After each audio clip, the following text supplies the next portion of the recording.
सो ये डावा सो ये जावा का डावा बोल रहा था मैं। सो ये जावा का डे 4 है। डे 4 में हम देखने वाले हैं एरे। ठीक है। सो अब आप बोलोगे कि यार एरे तो पहले भी देख चुके हो। हमने सी में एरे देखा, सी प्लस प्लस में भी एरे देखा, अब फिर से एरे पढ़ रहे हैं। हाँ, क्योंकि इसमें थोड़ा सा चेंजेस है। बाकी इतना भी ड्रास्टिक चेंज नहीं है, पर हाँ थोड़ा चेंज है, जिस वजह से जो बिगिनर्स होते हैं जो जावा में आते हैं सी और सी प्लस प्लस करके, हाँ डायरेक्टली जो न्यू है उनके लिए तो वो नया ही रहेगा। बट जो लोग सी और सी प्लस प्लस से आते हैं उनको बहुत कंफ्यूजन होता है, यार ये जो जावा का जो एरे है वो समझ में नहीं आ रहा, ऐसा क्यों। तो चलो मैं आपको डिफरेंस दिखाता हूँ, क्या क्या चीजें हम करते थे और क्या क्या चीजें अभी नहीं कर सकते और क्या क्या चीजें अभी कर सकते हैं जावा में। ठीक है, तो उस चीज को समझेंगे। ठीक है। सबसे पहली बात, जावा में एरे बनाओगे या फिर जावा में कोई भी चीज बनाओगे तो विदाउट न्यू कीवर्ड यहाँ पे चीजें नहीं होती, बिकॉज जावा जो है वो pure object oriented programming language है। हालांकि ये 100% नहीं है, बट हाँ, क्यों अब मैं ये भी क्यों बोल रहा हूँ 100% नहीं है, बिकॉज यहाँ पे स्टैटिक वगैरह बहुत सारी चीजें हैं। ठीक है, वो तो बाद में देखेंगे। बट ये एक pure object oriented programming language है, मतलब यहाँ पे ज्यादा से ज्यादा चीजें विदाउट ऑब्जेक्ट नहीं बनेगी, मतलब विदाउट न्यू कीवर्ड आप ज्यादा ऑब्जेक्ट मतलब यूज काम नहीं कर सकते, तो सिंपल समझो। ठीक है, तो यहाँ पे जैसे मैं हम बनाते थे अरे देखते हैं नॉर्मल, कब अगर मैं सी में बना रहा हूँ या सी प्लस प्लस में बना रहा हूँ तो मैं कैसे बनाता था, इंट करता था, सबस्क्रिप्ट यूज करता था, या फिर आप बोलते हो उसको स्क्वायर ब्रैकेट्स, और मैं उन स्क्वायर ब्रैकेट्स में बताता था साइज, जो कि जावा में वैलिड नहीं है। तो जावा में क्या कर सकते हो आप, अगर आपको एरे बनाना है तो आप कुछ इस तरीके से कर सकते हो, बट अगर आप इस तरीके से करते हो तो जावा सिर्फ और सिर्फ रेफरेंस क्रिएट करता है। सर रेफरेंस का मीनिंग, इसने एरे नहीं बनाया अभी तक। अगर आप ट्राई करोगे सिस आउट करके डायरेक्टली उसके इंडेक्स को कॉल करने की कोशिश करोगे तो अभी एरे जनरेट ही नहीं हुआ है। अगर मैं 1 या फिर 2 डालूंगा तो देखो कंपाइल टाइम में एरर आ गया, क्या बोल रहा है देखो, चलते हैं यहाँ पे क्या बोल रहा है, local variable may not have been initialize. आपने वेरिएबल तो बनाया, एरे तो बनाया, पर उसमें डेटा ही नहीं आया। और अगर डेटा नहीं आया तो हमारे जो जेवीएम है उसको उसका साइज नहीं पता कि कितना साइज का बनाना है। तो याद रखना कि अगर आपने कोई भी इंडेक्सेस नहीं बनाया, उसमें आपने नहीं बताया, तो जेवीएम जो है वो क्रिएट नहीं करता है। ठीक है, अगर मैं यहाँ पे इक्वल्स टू कर दूं और यहाँ पे मैं अगर कर्ली ब्रेसेस डाल के अगर डेटा डालूं तो हाँ, अब जेवीएम इसका साइज जानता है। अब क्यों साइज जानता है, बिकॉज यहाँ पे आपने वैल्यूज इनिशियलाइज की तो उसके अप्रोप्रिएट उसको साइज पता चल जाएगा। जैसे यहाँ पे मैंने 6 वैल्यूज असाइन की तो इसने इनडायरेक्टली इसका जो साइज है वो 6 हो चुका है। ठीक है। हाँ, तो ये हो गया 6। अब आपको बताने की जरूरत नहीं कि ये इसका साइज क्या है, वो ऑटोमेटिकली उसने ले लिया और यहाँ पे 1 इंडेक्स का डेटा प्रिंट हो जाएगा, जो कि हमें पता है, बिकॉज हमारा जो एरे है वो हमेशा स्टार्ट होता है 0 इंडेक्स पे। तो ये बाकी चीजें नॉर्मल है, अगर आपने सी में पढ़ा है तो आपको पता है जो एरे स्टार्ट होता है इनिशियली 0 इंडेक्स से स्टार्ट होता है। सो व्हाट्स दैट मीन कि आपका जितने भी एलिमेंट्स है, ये जो भी डेटा है, यहाँ पे आप जो डेटा देख रहे हो 1 2 3 4 6 8, ये कुछ भी हो सकता है, ये सारा का सारा एलिमेंट्स बोला जाता है, और ये सारे एलिमेंट्स बेस इंडेक्स बेस में रखे जाते हैं, मतलब इंडेक्स बेस वाइज रखे जाते हैं। स्टार्टिंग इंडेक्स जो होता है वो 0 होता है, वैसे एंड सो ऑन, ये 1 इंडेक्स पे आ जाएगा, ये 2 इंडेक्स, या फिर आप पोजीशन भी बोल सकते हो, 3 index and 4 and this is 5। Okay, अगर मैं 1 इंडेक्स बोल रहा हूँ तो ऑफकोर्स बात है हमें 2 प्रिंट होते हुए दिखेगा। चेक करते हैं हम, यहाँ पे जाते हैं, रन करके एक बार चेक करते हैं, और देखिए कंपाइल में आपको दिख रहा है 2 यहाँ पे प्रिंट हो रहा है। ये मेरी आउटपुट स्क्रीन है and you can see answer is 2, because a of 1 पे 2 है। अगर मुझे 8 प्रिंट करना है तो ऑफकोर्स बात है ये कौन से वाले इस पे है, 5th वाले पे। तो यहाँ पे मैं डिलीट करके अगर 5th डालूंगा, रन करूंगा, तो मुझे दिखेगा कि मुझे 8 प्रिंट हो रहा है। अब ये चीज अगर समझ गई है तो ये नॉर्मल ट्रेडिशनल स्टाइल है, जैसा हम इसके पहले भी करते थे सी या सी प्लस प्लस लैंग्वेज में। सेकेंड टाइप देखते हैं जो हम सी या फिर सी प्लस प्लस में करते थे बट यहाँ नहीं कर सकते। सेकेंड था कि हम सी और सी प्लस प्लस में हम साइज बताते थे, और साइज बताने के साथ साथ हम डेटा भी असाइन करते थे, इनिशियलाइज करते थे। तो वो चीज जावा में इस तरीके से पॉसिबल नहीं है, तो फिर किस तरीके से पॉसिबल है, तो आप वो चीज कर सकते हो, बट यहाँ पे बाय यूजिंग न्यू कीवर्ड होगा, बिकॉज मैंने बताया जावा में मोस्ट ऑफ आपको ऑब्जेक्ट बना के ही काम करना पड़ता है, तो यहाँ पे आपको क्रिएट करना पड़ेगा न्यू। अब याद रखिए, हम जब भी कोई ऑब्जेक्ट बनाते हैं, जैसे फॉर एग्जांपल अभी के लिए मैं आपको बता रहा हूँ, जैसे मैं टेस्ट क्लास, जैसे मैं यहाँ पे डिक्लेयर किया टेस्ट क्लास, इसका ऑब्जेक्ट बनाना है तो मैं कैसे बनाऊंगा, test t equals to new and लिखूंगा फिर से टेस्ट, और मैं क्रिएट करूंगा कंस्ट्रक्टर। तो ये कहलाता है ऑब्जेक्ट, जिसमें आप पहला होता है data type, that is nothing but this, then उसका वो वेरिएबल या फिर आप ऑब्जेक्ट बोलते हो जावा में, then equals to, then new, then same data type जैसा नाम है वो, मतलब ही कंस्ट्रक्टर हम इसको बोला जाता है। सेम चीज जब अगर आप एरे भी बना रहे हो तो वैसे ही बनाओगे। अगर आप इंट टाइप का एरे बना रहे हो तो इंट लिखोगे, ए लिखोगे, सबस्क्रिप्ट लगाओगे, then equals to int new, then int, और यहाँ पे लगाओगे सबस्क्रिप्ट। अब यहाँ पे ये जो सबस्क्रिप्ट है ये यूज होते हैं साइज डिक्लेयर करने के लिए कि आपको एरे का कितना बड़ा साइज रखना है। ये सिर्फ मैंने समझाने के लिए किया था, रिलेट करने के लिए, तो इसको हम हटा देते हैं। याद रखना जावा में जब भी आपको एरे डिक्लेयर करना है तो कुछ इस तरीके से करोगे। अदरवाइज ट्रेडिशनल स्टाइल तो है ही, आप इक्वल्स टू करके वो कर सकते हो, पर वो हार्ड कोडेड हो जाएगा। इस वाले सिनारियो में यूजर से लेके भी आप डाल सकते हो। फॉर एग्जांपल मैं यूजर से लेके डालना चाहता हूँ, जब भी मैं यूजर की बात बोलता हूँ तो आपके ब्रेन में क्लिक होना चाहिए कि हम यूज कर सकते हैं स्कैनर क्लास। यहाँ पे स्कैनर एक क्लास है, तो क्लास का हम क्या बनाएंगे, ऑब्जेक्ट। हम क्लासेस के ऑब्जेक्ट क्यों बनाते हैं, कि हम क्लासेस के अंदर की मेथड्स और डेटा मेंबर्स को एक्सेस कर सके। सेम चीज स्कैनर भी एक डिफॉल्ट क्लास है या फिर प्री डिफाइंड क्लास बोल सकते हो। उस क्लास के अंदर भी बहुत सारी user defined sorry useful methods है जिसका थ्रू यूज करके हम यूजर से इनपुट ले सकते हैं। तो यहाँ पे क्या आ जाएगा, सिस आउट, और यहाँ पे मैं बोल देता हूँ यूजर को कितनी वैल्यूज एंटर करने के लिए, 5 वैल्यूज। सो यहाँ पे लिख लेते हैं इंटर एनी 5 नंबर, कोई भी 5 नंबर चलेगा। अब ये जो भी 5 नंबर रहेंगे उसमें से फिफ्थ इंडेक्स का तो नहीं आ सकता, बिकॉज फिफ्थ इंडेक्स है ही नहीं वहां पे। तो यहाँ पे मैं कर देता हूँ 2, तो सेकंड इंडेक्स का मुझे डेटा शो करेगा। आप चाहो तो पूरा पूरा भी कर सकते हो, अगर आपको फॉर लूप पता है तो आप पूरा पूरा भी कर सकते हो। अब मैंने यहाँ पे डायरेक्टली बोला, यहाँ पे 5 इसका बना था। अब इनिशियली मैंने कुछ भी वैल्यूज नहीं डाली, सिर्फ स्कैनर क्लास लिख के रख दिया, तो ऑफकोर्स बात है वहां पे जो एरे है वो एम्प्टी रहेगा। याद रखना, अगर आप एरे डिक्लेयर कर रहे हो और उसके अंदर डेटा नहीं डाल रहे हो तो बाय डिफॉल्ट वो एम्प्टी रहता है। यहाँ पे 5 इसका मैं एरे बना देता हूँ, डिक्लेयर कर देता हूँ, बिकॉज फर्दर फिर हमें समझना समझेंगे। ठीक है, तो ये इंडेक्सेस भी डाल देता हूँ। सो चलो डाल देते हैं। सो 0 1 2 3, ये रिलेट करने के लिए, एंड 4।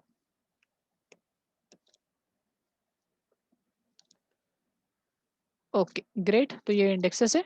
अब इसमें डेटा डालने का काम करेंगे। अब यूजर से ही डेटा डालने वाले हैं, तो चलो यहाँ पे क्लिक करते हैं। आइडियली 5 वैल्यूज तो ले ली, अब एक एक करके यूजर डेटा डालेगा और उसको हम क्या करेंगे, हम हमारे इंडेक्सेस में एलिमेंट्स में सेव करते जाएंगे। तो उसके लिए मैं यूज करूंगा फॉर लूप, बिकॉज मुझे एक से ज्यादा बार वही टास्क परफॉर्म करना है। तो मैं इंट आई ले लूंगा इक्वल टू 0। कहाँ तक जाएंगे, तो हम लेंथ तक जाएंगे। तो मैं यूज करूंगा एक तो a sorry I is less than 5। अब ये हो गया नॉर्मल हार्ड कोडेड, बट हम हमेशा 5 इसका ही एरे बनाएंगे तो ऐसा तो कोई नहीं है। हम यहाँ पे यूज कर सकते हैं ए डॉट लेंथ। लेंथ जो है वो एरे की प्रॉपर्टी है, आप बोल सकते हो डेटा मेंबर है, जो हमें बताता है कि एरे का साइज कितना है। अब यहाँ पे एरे का साइज हमें जो दिख रहा है वो 5 है, तो ऑफकोर्स बात है ये जो लेंथ हो गई वो 5 हो गई और वो लेस देन आई है, मतलब 5 आई इज लेस देन 5, ऐसा मीनिंग हो जाएगा। Then i plus plus. Next यहाँ पे मैं सिस आउट मतलब यूजर से लेना चाहता हूँ, तो मैं यहाँ पे करूंगा ए ऑफ आई, बिकॉज आई में 0 आएगा, 1 आएगा, 2 आएगा। अगर आपने फॉर लूप बहुत अच्छे से समझे तो आपको ये चीज पता है, फॉर लूप चलते रहेगा 0 से लेके लेस देन 5 तक ये चीज चलेंगी, और हम एस सी करके एक एक डेटा लेते जाएंगे। So S C scanner class, and हम यूज करेंगे यहाँ पे नेक्स्ट लाइन। कहा गया next line, line line line and next line. अब यहाँ पे नेक्स्ट लाइन जो मेथड है वो रिटर्न करती है स्ट्रिंग टाइप में, और हमारा जो वेरिएबल है वो है इंट। तो यहाँ पे टाइप मिसमैच आ रहा है। जब भी अगर ऐसा हो जावा में, तो आपको क्लिक होना चाहिए कि हमें यहाँ पे टाइप कास्ट करना है। और जब भी हमें टाइप कास्ट करना है तो हम यूज करते हैं जावा में रैपर क्लासेस। रैपर क्लासेस का काम है डेटा को कन्वर्ट करना एक फॉर्म से दूसरे फॉर्म में। तो हमें अभी जो डेटा मिल रहा है सीएमडी विंडो से या फिर कंसोल से, वो स्ट्रिंग फॉर्म में रहेगा, और हमें चाहिए इंट फॉर्म में, बिकॉज हमारा ए जो है वो इंटीजर टाइप का एरे है। मैं इसको कन्वर्ट करूंगा by using wrapper classes. This is called as integer dot parse int. Parse int method है जो कि स्टैटिक मेथड है, और इसके अंदर आप स्ट्रिंग टाइप का डेटा डालते हो और वो डेटा कन्वर्ट हो जाता है इन टाइप में। ओके, अब ये जो मेथड है ये भी याद रखना, parse int method number format exception देती है। मतलब अगर आप सिर्फ नंबर डालोगे तो ही चलेगा, अगर आप कैरेक्टर स्ट्रिंग कुछ भी अगर डाल दोगे सिंबल्स वगैरह तो वहां पे एरर आएगा, तो कौन सा एरर आएगा? Number format exception. ये भी मैं दिखा दूंगा रन करते करते और आपको ये चीज समझ में आ जाएंगे। यहाँ पे डाल रहा हूँ मैं 5 2 3 6 एंड 1 एंड देखो हमने 5 वैल्यूज डाल दी और हमने कौन से इंडेक्स का प्रिंट किया था? सेकंड इंडेक्स का। तो ये वाला डेटा हमें प्रिंट होते हुए मिल रहा है। मैं चाहता हूँ कि पूरा का पूरा डेटा भी मैं प्रिंट करा लूँ, तो मैं यहाँ पे फिर से फॉर लूप का ही यूज करूंगा और मैं सारा का सारा डेटा प्रिंट कराऊंगा। याद रखना जो भी यूजर के इनपुट्स होते हैं, सॉरी गलती से मैंने डिलीट कर दिया था, जो भी यूजर के इनपुट्स होते हैं वो ग्रीन कलर में दिखते हैं और जो आउटपुट होता है वो ब्लैक कलर में दिखता है। तो हमें समझ जाएगा कि यूजर का इनपुट कौन सा है और हमारा आउटपुट कौन सा है। अब इसमें कर देते हैं सिस आउट, यहाँ पे लिख लेते हैं योर आउटपुट, लिख लेते हैं योर एरे, लिख लेते हैं योर एरे और नीचे में फिर एरे प्रिंट होगा। उससे हमें पता चल जाएगा कि क्या क्या डेटा हमने डाला था और क्या प्रिंट हो रहा है। सेव करते हैं, रन करते हैं। चलो डेटा डालते हैं 1 2 3 4 5 एंड यू कैन सी जो हमने इंटरप्ट किया था डेटा वो। अब ऐसा कंपलसरी नहीं है कि जो हमने डेटा डाला है वही होगा, हम इसके साथ थोड़ा सा गेम वगैरह भी खेल सकते हैं आरे के साथ। तो कैसा गेम खेल सकते हैं, चलो देखते हैं। मैं करना चाहता हूँ सम। मैं चाहता हूँ ये जो एरे है इसका सम कर लूँ और लास्ट में मैं उसको प्रिंट करूँ। तो वो कैसे करेंगे? तो मैं यहाँ पे सिंपली क्या करूंगा, देखिए ये जो है यहाँ पे मैं एक वेरिएबल डिक्लेयर कर दूंगा दैट इज सम और उसको इनिशियली कर दूंगा 0। नीचे आते हैं और यहाँ पे मैं क्या करूंगा, simply sum equals to sum plus. अब सम इक्वल्स टू सम क्यों लिखा? बिकॉज मुझे एडिशन करना है, ठीक है, बिकॉज मैं ए ऑफ आई कर रहा हूँ। तो ए ऑफ आई की वैल्यू मैं होल्ड करना चाहता हूँ किसमें? सम में। पर प्रीवियस में जो भी सम में डेटा रहेगा वो भी मैं लेना चाहता हूँ, सो दैट्स वाई मैं उसके साथ प्लस कर रहा हूँ सम। आगे प्लस करो पीछे प्लस करो, प्लस प्लस होता है। आगे भी प्लस करोगे तो भी प्लस होगा, पीछे भी करोगे तो भी प्लस होगा। तो यहाँ पे मैं प्रीवियस वाला और नए वाले डेटा को ऐड कर करके मैं पूरा डेटा सम में रखूंगा और लास्ट में सम को प्रिंट कर दूंगा। मैं करता हूँ सिस आउट एंड यहाँ पे मैं रिजल्ट या फिर सम ऑफ ऑल डिजिट, ऐसा जो भी लिखना है वो लिख सकते हो एंड प्लस करके मैं यहाँ पे करूंगा सम। सेव करते हैं, रन करके चेक करते हैं। इजी रखने के लिए मैं यहाँ पे पांचों के पांचों वैल्यूज 1 रख देता हूँ। सो 1 1 1 1 एंड 1, तो आंसर 5 आना चाहिए एंड योर रिजल्ट इज 5, मतलब हम करेक्ट है। आप कोई भी करो, अब मैंने 1 1 इजी से हमारे कैलकुलेशन के लिए किया था, बाकी आप कुछ भी करो वो हमेशा आपको क्या बोलते हैं आउटपुट जो है वो करेक्ट देगा। सो अगर आप देखिए 90 बराबर है 10 plus 30 and 30 and 30 that is 90, so that is great, this is sum. बाकी अगर चीजें मैं बोलूँ सी सी प्लस प्लस और जावा के आरे में, तो बाकी चीजें सेम है। बस याद रखना कि आपको जब भी आरे बनाना है तो कुछ इस तरीके से बनाएंगे। हाँ, अभी नेक्स्ट चीज की तरफ चलते हैं कि अगर ये तो ठीक है कि मैं ये प्रिमिटिव टाइप डेटा टाइप के लिए बना रहा हूँ तो ठीक है, बट अगर आप बनाओगे किसी क्लास का एरे, मतलब किसी क्लास का इन द सेंस जैसे अगर मैं बनाता हूँ स्टूडेंट टाइप का, यहाँ पे एक क्लास डिक्लेयर करता हूँ क्लास स्टूडेंट, और मैं चाहता हूँ कि एक से ज्यादा स्टूडेंट का डेटा रखना चाहता हूँ और मैं उसको प्रिंट कराना चाहता हूँ। तो यहाँ पे मैंने कर दिया int suppose roll, basic data डालते हैं, 2 ही डेटा मेंबर लेते हैं, नेम। तो यहाँ पे मैंने 2 डेटा मेंबर्स ले लिया। अब इन 2 डेटा मेंबर के लिए हम क्या करेंगे, मैं चाहता हूँ 5 स्टूडेंट का डेटा रखूँ और 5 स्टूडेंट का डेटा मैं प्रिंट करूँ। तो ये कैसे करेंगे, चलो ये चीज कर लेते हैं। अब मुझे डेटा सेट करना है, तो यहाँ पे मैं एक मेथड कर लूंगा gate data and set data, ये मेथड्स मैं क्रिएट कर लेता हूँ। तो यहाँ पे मैं क्रिएट कर लेता हूँ गेट डेटा, तो यहाँ पे void gate data, don't add spaces.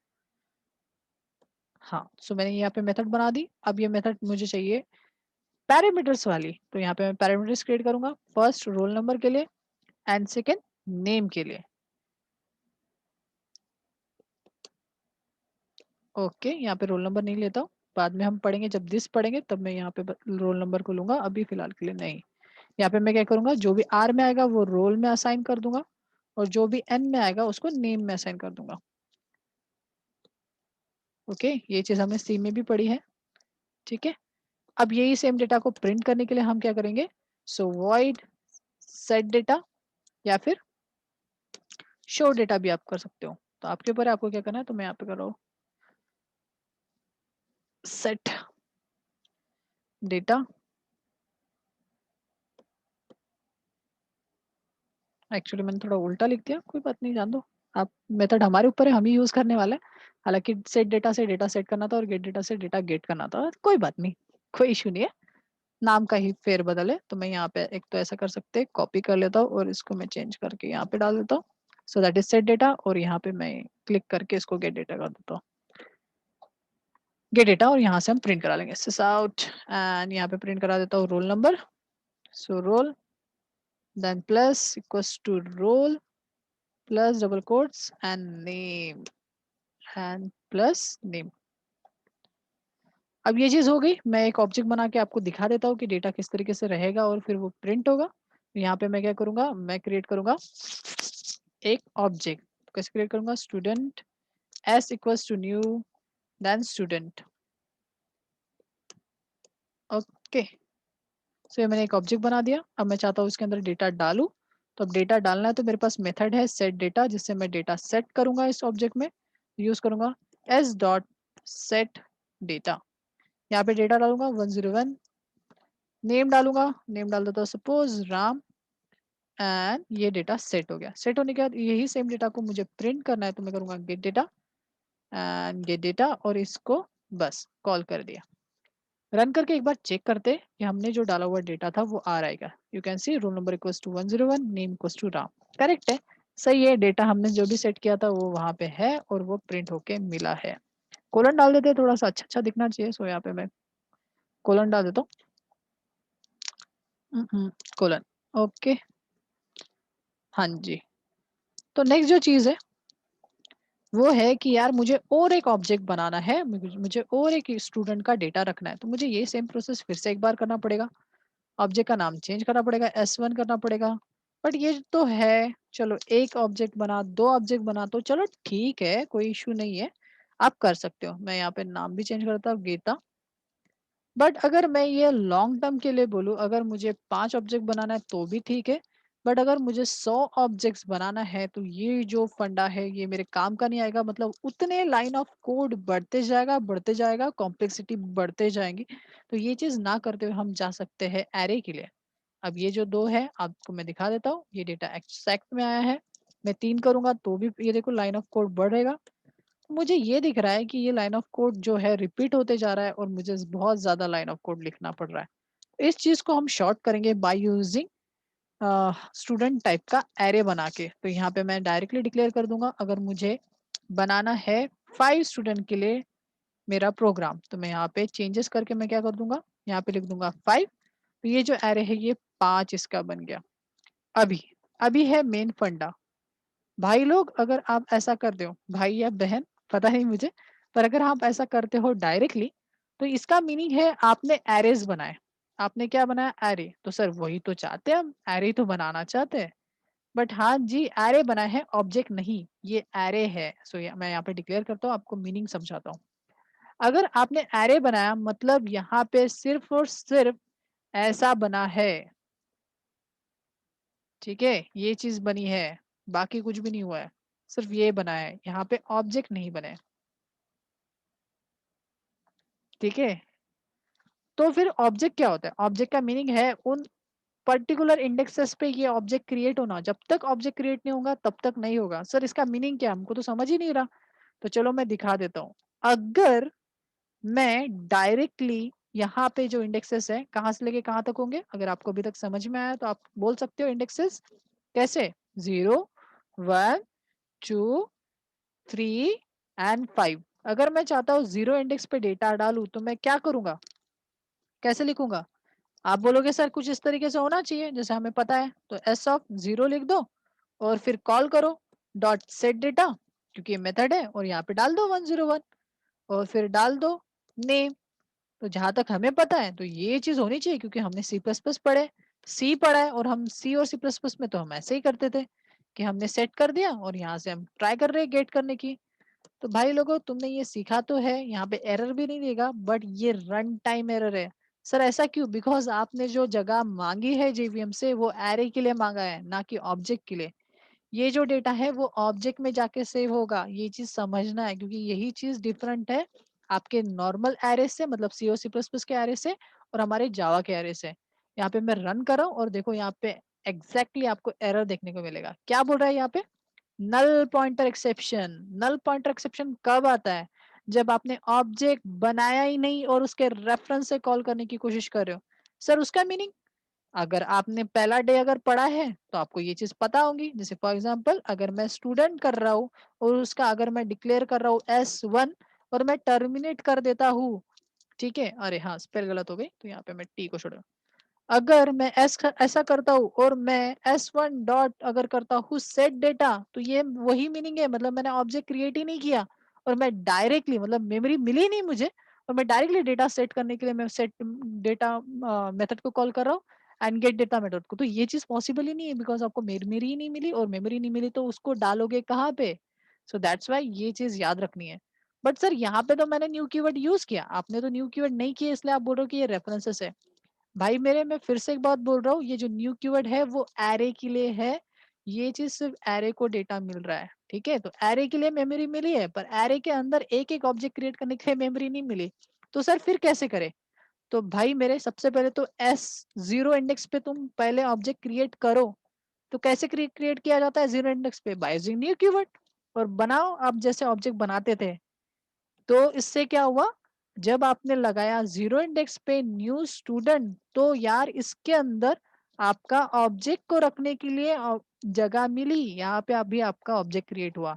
Sir object create हुआ मतलब इसके अंदर आपके डेटा मेंबर्स आ गए, आपका रोल नंबर आ गया, आपका नेम आ गया, तभी जाके आप इसमें डेटा रख पाओगे। अब यहाँ पे थोड़ी रख पाओगे क्योंकि यहाँ पे तो ऑब्जेक्ट ही नहीं है, समझे? तो जाके आप फिर काम कर सकते हो। देखो मैं रन कर रहा हूँ एंड देखो यहाँ पे अभी डेटा आ रहा है, कोई नल पॉइंटर एक्सेप्शन नहीं आ रहा है, राइट? बट अगर मैं S1 के लिए करूँ, बिकॉज S0 पे तो डाला हूँ, बट अगर S1 में सेट करने की कोशिश करूँ तो ऑफकोर्स बात है एरर आएगा, बिकॉज S1 में हमने न्यू कीवर्ड यूज करके ये नहीं डाला। तो देखो यहाँ पे फिर देगा exception, null pointer exception. Null pointer exception तब आता है जब आप न्यू कीवर्ड यूज नहीं करते हो, सिर्फ रेफरेंस का यूज करके कोई मेथड को कॉल करते हो। अगर आप कोई प्रोजेक्ट करते हो, प्रोजेक्ट में करते करते कभी कभी नल पॉइंटर एक्सेप्शन आता है, तो इसका मीनिंग है आप जो भी ऑब्जेक्ट से कॉल कर रहे थे उस मेथड को, वो ऑब्जेक्ट अभी भी क्रिएटेड नहीं है, आप रेफरेंस से ट्राई कर रहे हो उस मेथड को कॉल करना। तो हमेशा याद रखना, पहले वो ऑब्जेक्ट क्रिएट होगा, बाद में ही आप सारा प्रोसेस कर सकते हो, मतलब सेट एंड गेट जो भी प्रोसेस है वो कर सकते हो। अब आप, मैं तो चाहता हूँ कि पूरे डेटा मेंबर्स के लिए मैं सॉरी पूरे क्या बोलते हैं एलिमेंट्स के लिए करूँ। तो क्या सर मैं ऐसे करते बैठूं इक्वल्स टू 1 एंड फिर से मैं न्यू कीवर्ड लिखूं? नहीं भाई नहीं, इतना मेहनत नहीं करना है। तो फिर क्या करें, सिंपली इसको मैं टर्मिनेट कर दूंगा, सेव कर देंगे। तो फिर करें क्या, ऐसा करके लिखेंगे तो नहीं, फिर क्या करेंगे? अगर आप देखोगे अच्छे से तो सिर्फ इन दोनों स्टेटमेंट में अगर देखोगे, सिर्फ और सिर्फ एक चीज चेंज हो रही है, that is this number index, है ना? तो आप क्या कर सकते हो, फॉर लूप यूज कर सकते हो। जब भी आपको ये चीज दिखती है तो आप यूज कर सकते हो for loop, because for loop का यूज करने से लाइन ऑफ कोड थोड़ा छोटा हो जाता है। तो यहाँ पे हम क्या कर लेंगे, सिंपली हम फॉर लूप यूज कर लेंगे। फॉर इंट आई, हमारा favourite, equals to 0 then terminate. 0 से क्यों स्टार्ट किया है आपको पता होना चाहिए, बिकॉज एरे भी 0 इंडेक्स से स्टार्ट होता है। एंड देन साइज के लिए हम क्या करेंगे, एस डॉट लेंथ। हाँ यहाँ पे भी काम करेगा बिकॉज लेंथ प्रॉपर्टी से हमें साइज मिलती है। ग्रेट। देन हम क्या करेंगे, S sorry I plus plus कर देंगे। देन कर्ली ब्रेसेस एंड कहाँ तक लेके जाना है, यहाँ तक। यहाँ पे हम 1 और 0 निकाल के सिंपली हम पुट कर देंगे आई। तो जैसे जैसे ऑब्जेक्ट बनेगा वैसे वैसे उसी ऑब्जेक्ट में डेटा जाते जाएगा और उस ऑब्जेक्ट का डेटा प्रिंट होते जाएगा। आप चाहते हो कि सिर्फ डेटा जाए, ये प्रिंट वाला जो चीज है वो आप बाद में कर लो। जैसे मैं इस पूरी चीज को कर देता हूँ कॉपी एंड मैं कर देता हूँ यहाँ पे पेस्ट, बाकी कोड को हटा देता हूँ, सिर्फ प्रिंटिंग वाला कोड रख देता हूँ, मतलब गेटिंग वाला, और इसमें से गेटिंग वाला कोड हटा देता हूँ तो ये अलग से प्रिंट होगा। पूरा डेटा लिया जाएगा देन प्रिंट किया जाएगा। यहाँ पे सिस आउट करके मैं लिख देता हूँ स्टूडेंट डेटा। फिलहाल के केस में मैंने सभी स्टूडेंट में 101 राम ही डाला है, फिर हम यूजर से लेके डालेंगे। अभी फिलहाल के केस में जितने भी स्टूडेंट्स क्रिएट होंगे सब में 101 राम ही दिखेगा आपको। यू कैन सी 5 स्टूडेंट और पांचों के पांचों में 101 राम। बट ऐसा थोड़ी होगा कि हम 5 स्टूडेंट बना रहे हैं और उसमें सभी में सेम डेटा रखे। ऑफकोर्स बात है, हम यहाँ पे स्कैनर क्लास यूज करके हम उसका फायदा उठा सकते हैं, यूजर को पूछ सकते हैं, हर एक स्टूडेंट के लिए अलग डेटा मांग सकते हैं और उसको सेव कर सकते हैं। सो यहाँ पे हम स्कैनर क्लास यूज करेंगे और स्कैनर क्लास के कहाँ से इनपुट लेना है हमें, सिस्टम से। सो सिस्टम से इनपुट लेना है तो हम कर देंगे system dot in and then कर देंगे टर्मिनेट। हमें नेम चाहिए और हमें क्या चाहिए, हमें नेम और चाहिए हमारा राम मतलब नाम। तो हम यहाँ पे कर लेंगे इन टाइप का रोल, ये वेरिएबल बना रहा हूँ जहाँ पे यूजर जो भी डेटा डालेगा वो रोल में जाएगा और उसको मैं नीचे में पास करा दूंगा। अब अभी हमें अब बीच हमने किए थे कि जो इंटीजर है उसको टाइपकास्ट करना, सॉरी जो स्ट्रिंग है उसको टाइपकास्ट करके इंटीजर में लेके आना पड़ता है, तो वही चीज कर रहा हूँ मैं। sc dot next line method को हम यूज करेंगे। सेव। अगर आपको नहीं पता कि क्यों नेक्स्ट लाइन बार बार यूज कर रहा हूँ तो आप प्रीवियस वाले वीडियोस को देखोगे, वो फर्स्ट वाले डे में मैंने ये चीज बताई। So name and then equals to sc dot, पूरा स्ट्रिंग आने के लिए ना, हाँ पूरा स्ट्रिंग लिख के आने के लिए, पूरा स्ट्रिंग लिख के आने के लिए। देन फिर स्पेसेस स्पेसेस सब चलता ना। हाँ सही है, बट फिर मैं ये क्यों नहीं ले रहा हूँ, नेक्स्ट क्यों नहीं ले रहा हूँ, नेक्स्ट भी तो वही काम करता है, उसमें नहीं स्ट्रिंग के आता लेता ना, है। हाँ उसमें लेकिन आता नहीं है ना पूरा, मतलब स्ट्रिंग मतलब एक नाम के बाद जो स्पेस डालने के बाद हाँ फिर हाँ से बराबर। वो नहीं आता ना। हाँ ग्रेट। तो यहाँ पे हमने डेटा यूजर से लिया और प्रिंट कर दिया, पर हमेशा याद रखिए जब भी आप यूजर से डेटा लेते हैं तो आप यूज करो सिस आउट, क्योंकि यूजर को पता तो चले क्या करना है। यहाँ पे डाल देते हैं इंटर रोल एंड नेक्स्ट वाले में डाल देते हैं इंटर नेम।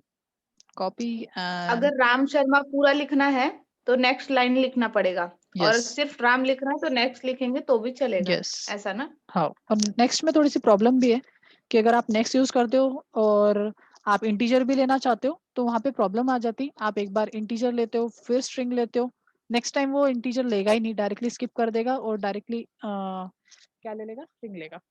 तो इंट में ये प्रॉब्लम है, इसलिए नेक्स्ट में ये प्रॉब्लम है। That's why upon next line use करते हैं, क्योंकि वो मेथड में वैसा प्रॉब्लम है। हाँ आप पूरा स्ट्रिंग स्ट्रिंग ले रहे हो तो एक ही वर्ड लेना है तो आप फिर नेक्स्ट को यूज कर सकते हो, बट बीच में स्ट्रिंग लेना चाहते हो, बीच में इंट लेना चाहते हो, फिर आपके आपके लिए नहीं है, बिकॉज वो स्कैनर क्लास चेंज नहीं कर पाती है। अगर आप एक ही टाइप का ले रहे हो तो फिर चलेगा, बट आप बीच में से चाहते हो कि डिफरेंस, तो फिर आपको लेना चाहिए नेक्स्ट लाइन। सो 101 देन, अबे अच्छा मैंने कॉपी पेस्ट किया था, एक्चुअली वहां पे नेम चाहिए था। कोई बात नहीं, सॉरी मेरी गलती। फिर से मैं सेव करके रन करके एक बार चेक कर दे। एंड 101 नाम इज राम एंड 102 नाम इज पूजा, 103 नाम इज श्याम, 104 नाम is Chandrakant sir, Geeta, last में देते हैं 105 एंड नाम इज चंद्रकांत। मैं सर भी डाल सकता हूँ because spaces is allowed, new line is allowed. And you can सी ये सारा का सारा डेटा हमारा प्रिंट हुआ है। आप देखो न्यू लाइन लिया था तो मेरा चंद्रकांत सर वाला जो स्टेटमेंट है वो भी आया है, नेक्स्ट होता तो नहीं आता था। ओके तो ये समझ में आया, तो इतना ही चेंजेस है भाई नॉर्मल सी सी प्लस प्लस के एरे में और ये वाले एरे में, कि आप अगर क्लासेस के साथ यूज करें तो आपको एक लाइन ऑफ कोड बढ़ जाता है कि आपको ये चीज करना भूलना नहीं है। ये नहीं करोगे एरर। देखिए रन करता हूँ 101 पहला ही करने के बाद देखो क्या होता है। अरे देखो देखो आ गया हमारा exception, null point exception, because object ही क्रिएट नहीं हुआ है और चीजें नहीं होगी। याद रखना है ऑब्जेक्ट जरूर क्रिएट करना है अगर आप क्लास के कर रहे हो तो। Okay so this is line of statement, आपको याद रखना है। बाकी यहाँ पे और भी चीजें हैं जो आप जब आप थ्योरी पढ़ोगे तब भी पता चलेगा, पर एक एक चीज मैं और भी बता देता हूँ कि यार सी और सी प्लस प्लस में अगर हम इंडेक्सेस को छोड़ के बाहर में भी डालने की कोशिश करते थे तो वहां पे मुझे compile time sorry run time में कोई एरर वगैरह नहीं देता था। मैं अगर 5 इंडेक्सेस का एरे बना रहा हूँ और मैं फिफ्थ वाले पोजीशन पे भी मैं अगर डेटा डालना चाहता हूँ, वहां कोई एरर नहीं देगा, एक्सेप्शन नहीं आएगा। बट हाँ जावा आपको एक्सेप्शन प्रोवाइड करेगा। जैसे आपने बनाया है 5th पोजीशन तक और मैं अगर क्रिएट करूंगा उसको बोलूंगा कि यार मेरे को 5th वाले इंडेक्स पे डालो डेटा, तो वो पॉसिबल नहीं है। चलो मैं आपको दिखा देता हूँ, ये सारा चीज मैंने कर दिया डिलीट और मैं आपको दिखा देता हूँ। यहाँ पे सपोज मैंने बना रहा हूँ इंट ए और यहाँ पे ब्रैकेट्स ब्रैकेट्स डाल दिया और इक्वल्स टू करके मैं यहाँ पे मैन्युअली डाल रहा हूँ 1 2 3 4 5 6 ऐसा करके मैंने डेटा डाल दिया। अगर आप देखोगे अच्छे से तो कितने इंडेक्सेस है 0 1 2 3 4 5, फिफ्थ इंडेक्स इज लास्ट। ठीक है। और अगर मैं सिक्स इंडेक्स का डेटा प्रिंट करना चाहता हूँ तो देखो यहाँ पे ना एक्सेप्शन आएगा। सो ए ऑफ फिफ्थ करूंगा तो फिफ्थ इंडेक्स पे तो 6 है तो कोई इशू नहीं है। रन करके देखते हैं 6 प्रिंट होता है क्या। एंड वेट अ सेकंड, हाँ देखो आ गया 6। बट अगर मैं यहाँ पे 6 इंडेक्स का डेटा करूँ तो जो कि है ही नहीं, तो यहाँ पे एक्सेप्शन आएगा array index out of bound exception. ये एक्सेप्शन तब आता है जब आप जितने इंडेक्सेस है उसके बाहर में कुछ डेटा डालना चाहते हो या एक्सेस करना चाहते हो। अगर आप अभी तो मैं एक्सेस कर रहा था उसके अंदर का डेटा रिट्रीव करने की कोशिश कर रहा तो निकाल ही नहीं पाऊंगा बिकॉज वहां पे वो मेमोरी है ही नहीं, अलोकेट ही नहीं हुई है। तो यहाँ पे बोल रहा है exception in main thread Java dot lang dot array index out of bound exception, six index है ही नहीं, सिक्स वाला। राइट। अगर मैं डेटा डालने की भी कोशिश करूंगा, ये तो निकाल रहा था, रिट्रीव करना था। अगर मैं इंसर्ट करने की भी कोशिश करूंगा उस इंडेक्स पे तो भी नहीं जाएगा। मैं बोल रहा हूँ 6 और मैं यहाँ पे डालने की कोशिश करता हूँ कि 50 डालना चाहता हूँ। देखो कंपाइल टाइम में तो नहीं है बट रन टाइम में वो एरर आएगा, सेम एरर आएगा, array index out of bound exception, six वाला इंडेक्स नहीं है। तो याद रखना ये भी एक्सेप्शंस आते हैं बड़े बड़े प्रोजेक्ट में। और जो बिगिनर्स है वो घूमते रह जाता है कि ये भाई ये क्यों आया है। Null pointer exception and array index out of bound exception ये कॉमन एरर्स है जो आप एरे के साथ डील करते हो। अगर एरे अच्छे से समझे तो आप ये वाले मिस्टेक्स कभी भी इन फ्यूचर प्रोजेक्ट्स में नहीं करोगे। That's all about array. Most of मेरे को लगता है कि आपने सारा का सारा चीज़ें कवर करने होंगे और अच्छे से समझ गया होगा। एक बार अगर आपको कुछ डाउट्स आ रहे हैं तो ये थोड़ा नोट्स जो मैंने दिए हैं पीडीएफ फॉर्म में उस चीज़ को अच्छे से एक बार पढ़ लेना है। कुछ अगर डाउट है तो मेरे को पूछ सकते हो। यहाँ पे देखो डे 4 में ये थ्योरी पूरा पढ़ना है आपको, ऐसा नहीं है कि छोड़ दोगे, ये थ्योरी को पढ़ना है। ठीक है, कभी कभी थ्योरी पढ़ के बताता हूँ, कभी कभी नहीं बताता हूँ। ठीक है, चुप चलो यार, अपने पास टाइम है, पढ़ देता हूँ मैं। So array, what is array? Array is a collection of similar type of elements. That is a definition that have the continuous memory location. हाँ, उनको जो memory location मिलती है continuous मिलती है। हालांकि मैं यहाँ पे जावा में तो उनकी memory locations नहीं दिखा सकता, बट याद रखना सी और सी प्लस में ये एक्चुअली आप फिजिकली आंखों से देख सकते हो, बट जावा में मैं वो चीज़ नहीं दिखा सकता बिकॉज जावा में जो मेमोरी है वो हिडन होती है। Next, array is the object that containing the element of the similar data type। यहाँ पे देखो जिक्र हुआ है, यहाँ पे array नॉर्मल array नहीं है, यहाँ पे array जो है वो भी ऑब्जेक्ट है। array is an object that containing the element of the similar data type। We can store only the fixed set of elements। हाँ, जो डेटा डालते हैं वो फिक्स सेट ऑफ एलिमेंट्स होता है। व्हाई? बिकॉज अगर आपने साइज दे दिया 5 तो 5 के ऊपर डेटा नहीं डाल सकते हो। हाँ, बिकॉज ये जो अरे है वो स्टैटिक टाइप का है, स्टैटिक मतलब फिक्स मेमोरी टाइप का है, इससे ज्यादा नहीं कर सकते हो। डायनेमिक नहीं है। डायनेमिक जब हम पढ़ेंगे कलेक्शन टॉपिक तब हम देखेंगे कि हम ग्रोइंग नेचर वाले के भी ग्रोइंग नेचर के टाइप वाले भी एरेज होते हैं। Elements in a Java array। The array is array in Java is a index based. The first element of array is stored at a zero index because ये zero index array start होता है। Each item in an array is called as, जो भी आप data डाल रहे हो उसको क्या बोलते हैं? एलिमेंट्स, मैंने बताया था है ना, वही थेरीज यहाँ पे लिखी है। And each element is accessed by their numerical index। जो भी आप इंडेक्सेस डालते हो उससे से आप वो पर्टिकुलर एलिमेंट्स को एक्सेस कर सकते हो। Instance of declaring individual variable, आप एक एक वेरिएबल डिक्लेयर करना वो सही बात नहीं रहेगा। जैसे हम स्टूडेंट का S1 डिक्लेयर कर रहे थे, S2 डिक्लेयर कर रहे थे, तो इतना सारा डिक्लेयर करने से अच्छा आप उसका एरे बना लो, है ना। तो आप देखो such as num1 num2 num3 and so on 99। You declare a one array variable such as a number and uses as a zero index, one index, 10 index। Because आप कोई भी इंडेक्स का एक्सेस करना है तो आप डायरेक्टली न्यूमेरिकल वैल्यू डालो और वो एक्सेस हो जाएगा। इंडिविजुअल वेरिएबल लिमिटेशन क्या है? लिमिटेशन ये है कि भाई आपने एक बार अगर साइज बता दिया तो उससे ज्यादा आप डेटा नहीं रख सकते हो। Second, homogeneous. होमोजीनियस का मीनिंग होता है अगर आपने वो जो एरे है इंटीजर टाइप का डिक्लेयर किया है तो उसमें अगर आपने साइज रखे 5 तो सिर्फ 5 वैल्यूज रख सकते हो, वो भी इंटीजर टाइप की। बीच में से मैं चाहता हूँ कि स्ट्रिंग वैल्यू रख दूं या फिर मैं फ्लोट वैल्यू रख दूं तो ये पॉसिबल नहीं है। बट हाँ, ये जो प्रॉब्लम्स है, जो यहाँ पे हमारी दो प्रॉब्लम्स है, ये सॉल्व कर सकते हैं हम। But we can solve this about problem by using object type of array. हम ये यूज करके हम कर सकते हैं।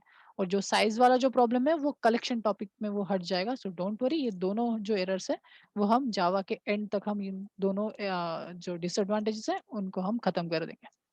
टाइप ऑफ एरे कितने टाइप होते हैं? अरे दो टाइप होते हैं। अगर सिंगल डायमेंशनल समझ गया तो मल्टी डायमेंशनल भी खुद समझ में आ जाएगा। रो एंड कॉलम से मल्टी डायमेंशनल भी यूज होता है और सिंगल डायमेंशनल भी यूज होता है। सो single dimensional array and multi dimensional array. Multi dimensional मतलब 2D 3D 4D 5D जितने भी डी आते हैं सारे D. So single dimensional most of सबसे ज्यादा यूज होता है। सिंगल डायमेंशनल एरे और सिंगल डायमेंशनल एरे और वन डायमेंशनल 1D भी बोला जाता है। Array is a representation of a column of elements. For example ये जो है वो सिंगल, अभी तक जो पढ़ा था वो सारा सिंगल का था। Next one is called as multi dimensional. Multi dimensional में सबसे ज्यादा जो फेमस है दैट इज 2D एरे। तो 2D एरे के लिए हम यूज करते हैं दो सबस्क्रिप्ट। पहला वाला जो होता है वो होता है रोज के लिए, और सेकंड वाला जो होता है वो होता है कॉलम्स के लिए। याद रखना एक रो के अंदर मल्टीपल कॉलम्स होते हैं। कभी भी गलती से ये मत रखना कि यार एक कॉलम में बहुत सारे रोज होते हैं। हालांकि स्टेटमेंट सही है पर एज अ प्रोग्रामिंग आप ये याद रखिए कि एक रो में 3 कॉलम्स है या फिर एक रो में 5 कॉलम है। ये इसीलिए बिकॉज सेकंड वाला जो है वो कॉलम्स होता है। मतलब मैंने एक रो के अंदर 6 कॉलम्स मैंने डिवाइड किए हैं। तो ये चीज याद रखना। Next last one is called as array name dot length. Length एक प्रॉपर्टी है जैसे मैंने बताया था जो हमें साइज देती है। If you want to know the size of an array we can uses the property. देखो यहाँ पे क्या बोला है, प्रॉपर्टी मतलब आप बोल सकते हो data member of of length of an array. Array name the length हम कैसे यूज करेंगे इसको, एरे का नाम जो भी है वो dot length property returning the integer number which is a representing the size of array. वो क्या बताएगा, साइज ऑफ एरे। अच्छा, एक चीज मैं और भी बता देता हूँ यहाँ पे, साइज एंड कैपेसिटी दोनों चीजें डिफरेंट होती है मेरे भाई। जैसे अगर कोई बॉटल है तो बॉटल की भी साइज होती है और एक कैपेसिटी होती है। ठीक है, जैसे मैं बताता हूँ, पेंट में आ जाते हैं, मैं बॉटल ड्रॉ करने की कोशिश करता हूँ, गारंटी नहीं बताता कि वो बॉटल दिखेंगी कि नहीं दिखेंगी, बट हाँ ट्राई तो कर सकते हैं। तो यहाँ पे मैं ट्राई किया कि ये बॉटल दिखे और हाँ दिख रहा है। सो उसको कैप बना देते हैं। सो दैट इज अ कैप। मानो या ना मानो ये तो बॉटल है। कलर के लिए मैं यहाँ पे थोड़ा सा ग्रे कलर करके इसको कर दिया एंड हाँ ये बॉटल है। ठीक है, अब मैं यहाँ पे थोड़ा सा मैं यहाँ पे कुछ ऐसा ड्रॉ कर रहा हूँ। ठीक है, हाँ पेंटिंग गंदी है पर समझ जाएंगी, समझने के लिए काफी है। आप समझ गए होंगे कि मैं क्या बनाना चाहता हूँ। नहीं समझे तो भाई मेरी गलती नहीं है। अच्छा, यहाँ पे लीकेज है इसलिए वो कलर वापस स्प्लिट हो गया। अच्छा, अब नहीं होगा। और यहाँ पे मैं फील कर देता हूँ। तो अभी आपको समझ गया क्या चीज़ है भाई, पानी बना रहे थे हम। हाँ तो यहाँ पे, हाँ जी, यहाँ से लेके यहाँ तक जो है this is called as size. ये साइज है, जो एक्चुअल डेटा होता है वो कहलाता है साइज। तो याद रखना, किसी ने पूछा भाई साइज क्या है, तो साइज का मीनिंग है एक्चुअल डेटा कितना है एरे के अंदर। अगर आपने 5 इंडेक्स का बनाया है तो 5 उसका वो क्या हो गया, कैपेसिटी हो गया। और साइज क्या है, ये अगर 2 इंडेक्सेस है तो वो अगर 2 लीटर पानी भरा है तो वो उसका साइज कहलाएगा। और उसका जो कैपेसिटी है वो ये रहेगा। अगर ये 5 लीटर की बॉटल है तो वो उसकी कैपेसिटी हो गई, मतलब 5 लीटर के ऊपर आप इसमें पानी नहीं रख सकते बिकॉज इसका जो कैपेसिटी है वो 5 लीटर्स की है। एक्चुअल डेटा जो है वो 2 लीटर का है। तो ये चीज आपको याद रखना है। ठीक है, क्योंकि पूछा जाता है ये बहुत बार इंटरव्यूज में। ठीक है, तो इंटरव्यू में जब आपको पूछे तो आपको ये चीज का आंसर देना आना चाहिए। ठीक है, बिकॉज ये चीज आउट ऑफ द बॉन्ड वाला जो एरर है उस चीज को आपका क्लियर करता है। बस दैट्स इट फॉर एरे। यही सारा कुछ है एरे का। अगर आपको इंटरनेट पे कुछ ऐसा आड़ा टेढ़ा दिखता है जो समझ में नहीं आता है तो मेरे को कभी भी पूछो, मैं आपको उसका आंसर दूंगा। ठीक है, अगर अभी भी कुछ क्वेश्चन है तो मेरे को पूछ सकते हो, तो पूछो। बाकी मैंने जितना था उतना तो एक्सप्लेन कर दिया। अगर कुछ है डाउट्स वर्ड्स तो पूछ लो कि यार सी में ऐसा होता था या फिर जावा में ऐसा क्यों नहीं होता, तो मैं बता दूंगा। चलो, हो गया मेरा पढ़ाना। बोलिए मैडम। रिकॉर्डिंग रिकॉर्डिंग बंद करो।